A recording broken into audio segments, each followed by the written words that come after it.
Hello नमस्कार मंडळी, मी तेजस्विनी. स्वागत आहे तुम्हा सगळ्यांचं आपल्या तेजस्वी व्लॉग्स या चॅनलमध्ये. तर आज मी आहे नाशिकमध्ये, कारण रक्षाबंधनासाठी आली होती आणि आज आहे माझ्या माऊचा दुसरा बर्थडे आणि तेच सेलिब्रेशन करण्यासाठी आम्ही इथे आलेलो आहोत. तर बरंच कन्फ्युजन होतं, कारण आयुषचा जो बर्थडे होता तो आम्ही याच्या आधी बांबूज हॉटेलला केला होता, पण यावेळेसही तिकडेच जाण्याचा प्लॅन होता. पण थोडंसं आम्ही चेंज केलं आणि बांबूज हॉटेलपासून अगदी जवळच पवित्रम म्हणून एक हॉटेल आहे, तिथे आम्ही हिचा बर्थडे केला, कारण आम्हाला तिथलं ॲम्बियन्स जे आहे ते खूप जास्त आवडलं. तर खरंच खूप छान हॉटेल आहे आणि इथला आजूबाजूचा जो परिसर आहे तो तुम्ही बघूच शकतात, कारण सगळीकडे लाईट आहे आणि भरपूर गर्दी होती.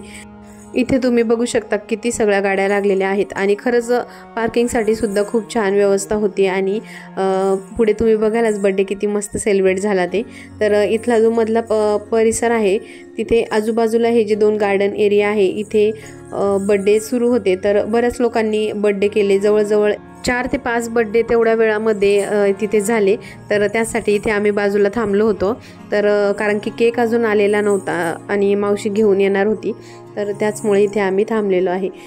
तर चला, बराच वेळ वाट पाहिल्यानंतर मग मावशी फायनली केक घेऊन आली, कारण आम्ही 2 गाड्यांमध्ये आलो होतो. जवळजवळ आम्ही 18 ते 20 जण होतो आणि त्याचमुळे मग आम्ही 2 गाड्यांमध्ये आलो आणि ही जो केक आहे तो दुसऱ्या गाडीमध्ये होता, त्याचमुळे इथे थोडंसं उशीर झाला होता. तर इथे आम्ही सगळं ताट वगैरे तयार करून घेतलं आणि तोपर्यंत इथे मस्त असं फोटोशूट चालू होता, कारण सगळं अट्रॅक्शन बर्थडे गर्लला आहे, यामुळेच तोंड लटकलेलं होतं सकाळपासूनच, म्हणून मग थोडीशी स्पेशल ट्रीटमेंट त्याला द्यावी लागते. तर असं तो पहिला आहे, त्यामुळे मग हे प्रत्येकाच्याच घरात असतंच आणि त्याचा आपल्याला विचार करावाच लागतो. तर चला, आता इथे सगळे काही तयारी झालेली आहे आणि आता औक्षण वगैरे करून घेऊ. त्याआधी म्हटलं हिचे काही फोटोज वगैरे काढून घेऊ, पण तिला केक खायची इतकी घाई झालेली होती की ती केक कटिंग होईपर्यंत पण थांबत नव्हती. असं तर इतकं तिला आवडत नाही, पण तरीसुद्धा तिला तो आवडला. आणि मुलांचं कसं ना, मूडवर असतं, तर त्यामुळे मग तिने केक कट करायच्या आधीच अगदी टेबलवर चढून भरपूर असा केक खराब करून टाकला होता. आणि आता इथे मी तिला औक्षण करत आहे आणि खरंच खूप छान वाटत होतं, कारण 2 वर्ष कसे निघून गेले खरंच मला सुद्धा समजलं नाही. आणि हे जे लहान मुलांचे 1 ते 5 वर्षापर्यंतचा जो वेळ असतो तो खरंच आपण एन्जॉय केला पाहिजे, कारण हे लहानपण एकदा गेल्यानंतर आपल्याला तितका वेळ यांच्यासोबत मिळत नाही, कारण स्कूल वगैरे बाकीच्या सगळ्या गोष्टींमध्ये ते सुद्धा थोडेसे अटकत जातात आणि थोडेसे सेपरेट होत जातात. त्यामुळे आपण या सगळ्या गोष्टी एन्जॉय करायला पाहिजे आणि हे मला खरंच लवकर रिअलाईज झालं. त्यामुळे मी आयुष्याच्या वेळेस थोडासा कंटाळा यायचा, चिडचिडसुद्धा व्हायची, कारण की लाईफस्टाईल थोडं चेंज होऊन जातं त्यामुळे. पण मग हिच्या वेळेस मी सगळ्या गोष्टी खूप एन्जॉय केल्या आणि हिचं लहानपण म्हणजे अक्षरशः मला असं वाटतं की माझंच लहानपण मी जगते आहे. तर चला, आता इथे मावशीने आणि मम्मीने सगळ्यांनी इथे औक्षण करून घेतलं आणि अगदी हा बर्थडे जो आहे तो अगदी वेळेवर ठरलेला आहे करण्याचं, कारण घरीच करण्याचा प्लॅन होता, कारण भाऊ आदल्या दिवशी मुंबईला गेलेला होता आणि हे सगळं जे काही प्लॅनिंग आहे ते त्याचंच आहे आणि हे सगळं काही ऑर्गनाईजसुद्धा त्यानेच केलेलं आहे, कारण इतके सगळेजण असल्यावर टेबल बुकिंग वगैरे किंवा कुठल्या हॉटेलमध्ये करायचं आहे सगळ्या गोष्टीचा विचार करावा लागतो, कारण एकदा आपल्याला कुठे जायचं आहे ते माहीत असलं की तेव्हा सगळं काही व्यवस्थित होतं. तर केक बुकिंग वगैरे सगळं काही त्यानेच केलेलं आहे, तर त्याला खूप खूप थँक्यू माझ्याकडून.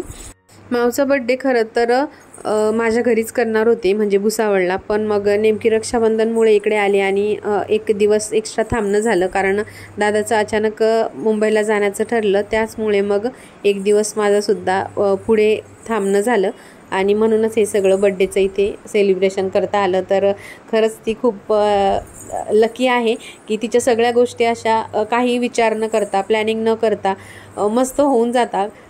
मावच्या पहिल्या बर्थडेला सुद्धा आम्ही अगदी शेवटच्या दिवसापर्यंत विचार करत होतो की घरी करू की टेरेसवर करू की मग हॉटेलमध्ये करायचा, कारण एरियामध्ये कसे लहान मुलं असतात आणि मुलांमध्येच एन्जॉय करतात. तर हे असं सगळं आमचं कन्फ्युजन होतं, पण तो सुद्धा बर्थडे मस्त आम्ही हॉटेलमध्ये केला होता, तर छान झाला होता तो सुद्धा. आणि बघता बघता माऊ 2 वर्षाची झाली सुद्धा.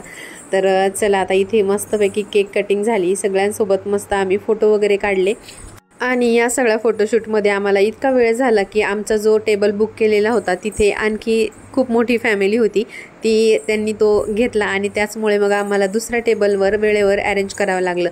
तर इथे बघा तुम्ही किती सुंदर असा परिसर आहे आणि खरंच खूप छान वाटत होतं.